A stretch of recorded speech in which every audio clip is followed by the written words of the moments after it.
We were chatting a few episodes ago about how small banks that are dependent on the oil patch are doing right now. And it's a hard environment for them. I don't think anyone expected oil to go so low. Actually, we talked about that last week. No one expected oil to go as low as it did.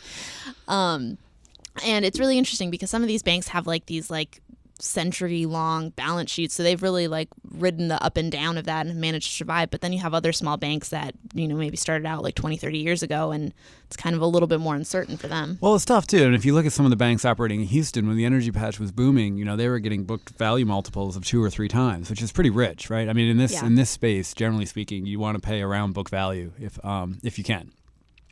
But the other interesting point that energy brings up, and sort of oil sector or banks that are tied to the oil sector, whether it be a community bank in North Dakota or Oklahoma or Texas, is loan concentration. And so if you're 100% concentrated in energy, E&P company loans, they may not have gone bad yet, but you've got a pretty big risk on your hands. And certainly there's a lot of sort of, just as there was in the residential mortgage crisis, a lot of sort of that extend and pretend, which means to say that you moderate the terms of the loan so that the borrower does not go into default. And then everybody just sort of pretends that nothing's wrong. But eventually, sort of the chickens come home to roost on that, and you have to write it down. So if you're, and this is true whether it's a big bank or a small bank, you want to look for banks who on the loan side are pretty equally, not necessarily equally weighted, but diversified across the different types of loans you can make. And so those would be, lines of credit for people, for individuals, residential mortgages, commercial mortgages, C&I, which is commercial and industrial, which just means loans to businesses.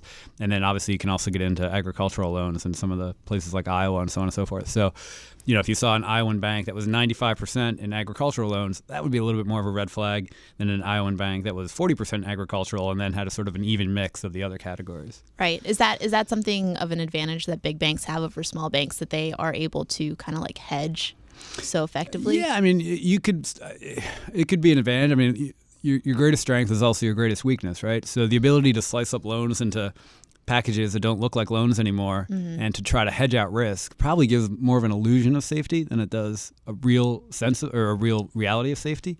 A good rule of thumb for investing is, is it complicated? No. And is it expensive? No. Oh, then it's probably a good investing decision. But if it's either complicated or expensive, it's probably a bad move. Yeah. And hedging, for the most part, is both complicated and expensive. Right. And there are very few people who do it well. Most people, I think, do it. It'll cut down on your return, right? Because if you're hedging, then you're betting that's why it's something's going expensive. down. Yeah, exactly. And some of them do it for regulatory reasons, but as we saw during the mortgage crisis, no amount of hedging really helped them. And the amount of hedging, that illusion of security, probably was more painful than actually being able to see transparently what was on the balance sheet and then make a decision with facts rather than sort of gut feel. I think certainly big banks have an advantage with regards to being able to take deposits from one place and deploy them in another. Small banks are trying to do that, replicate that, which is why there's been a lot of consolidation in the sector recently, among other reasons.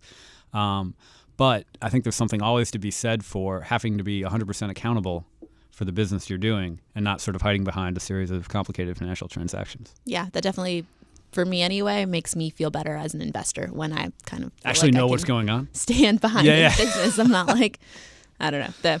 I won't get into this. I don't feel like I should just be naming companies that I think are morally wrong. No, go for it. Maybe another show. Maybe I'll just do an entire show about morally objectionable companies. Morally objectionable companies. That'd be a good one. Sure, you're invited. Make a list. Awesome. I have strong feelings about more than a few companies. But. That's good.